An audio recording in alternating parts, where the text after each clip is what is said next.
So tara mga katropa, sa vlog na ito ay magsa-sightseeing tour tayo dito po sa Intramuros featuring itong General Luna Street na nakikita nyo naman is pinakadinarayo ng ating mga katropa, mapapinoy man o foreigner.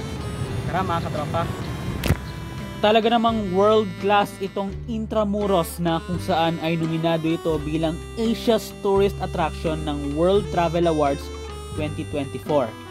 Kaya naman we will discover the majestic and historical walled city of Intramuros in this vlog na kung saan makikita nyo itong General Luna Street na ginawa into fully pedestrian walkway. Once na madaanin nyo ito, naku! Feel mo na nasa old Spanish era ka o di kaya ay para ka nang nasa vegan na kung saan ay kahalintulad na siya sa sikat na Calle Crisologo. Very detailed ang pagkakabit nitong mga bricks dito po mismo sa sidewalk nito. Perfect na perfect for sightseeing, walking tour, and biking. Also, this is a small step para naman ay ma-enjoy natin itong napakamakasisayang Intramuros. I hope in the near future ay mas mapaganda pa lalo itong lugar na to na siguradong lalo pang ma-enjoy ng ating mga katropa. Along General Luna Street, you will see different landmarks here in Intramuros, such as old houses, mansion, and so on and so forth. Kaya naman, sa vlog na ito ay mafe-feature din natin or isa sa mga mafe-feature natin itong the oldest church in the Philippines, which is the San Agustin Church, or officially known as the Archdiocesan Shrine of Our Lady of Consolacion and Cincture, o kilala sa tawag na Immaculate Conception Parish, na kung saan ay it designates as the World Heritage Site ng UNESCO because of its iconic Baroque style architecture. Pero syempre mga katropa, bilang inspired siya as one of the 4 Baroque churches in the Philippines, ano nga ba itong Baroque church style nito?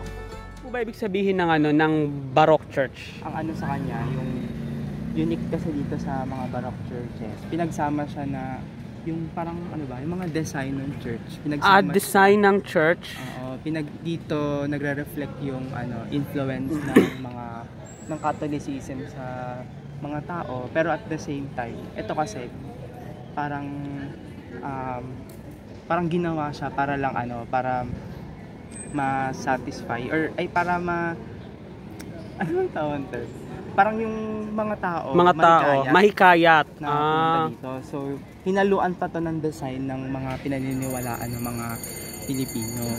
Pero hindi ko pa kasi nakita kung alin dito yung basta parang pinaghalo siya. Kunyari ito, makikita mo ngayon yung mga santo. Mga santo. Ayan. Pero nakikita mo dun sa taas ng santo, parang merong araw. Okay. Yun, kasi nga 'di ba, ang mga dating yung mga Pilipino noon is mas naniniwala pa rin sila sa animism. Animism. So yung araw, parang isa kasi yun sa mga sinasamba pa.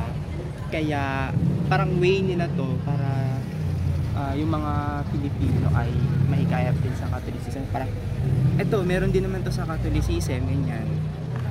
Parang ma-incorporate nila. Yun. Yun ang maganda talaga pag sinabi natin itong San Agustin Church ay isa sa mga 4 na Baroque style church dito sa Pilipinas. Ano yung isa? Ano yung tatlo pa? So yung Poway Church sa Ilocos Norte. Tapos hindi ko sure yung pangalan ng isa, basta sa Ilocos Sur siya, Santa Maria. Sa Ilocos Sur. Tapos yung isa sa Miagao, Iloilo. Yung Poway Church ba, yun din ba yung Baroque Church? Pare-para silang Baroque Church. Bali yung yung Baroque kasi ito naman yung architectural style nila. Yung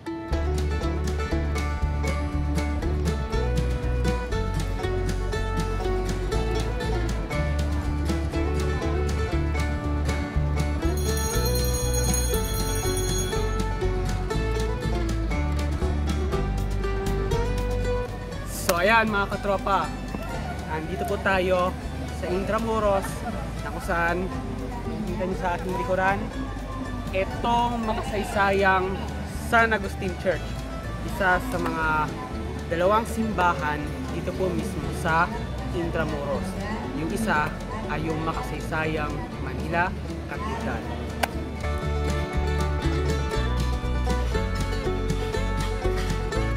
Ito, cute din siya. Ayun na kayo.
So tara mga katropa, we will discover and explore even more here at the historical walled city of Intramuros by walking this beautiful and magnificent General Luna Street na talaga namang hindi kayo magsasawa na mag-sightseeing walking tour.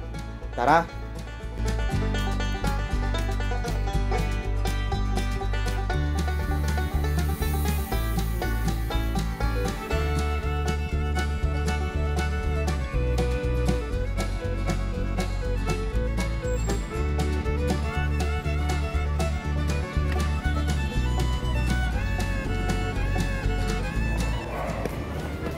So ito, papasok na to ng Fort Santiago. Ayan. And yung may gate na yan na yung Fort Santiago.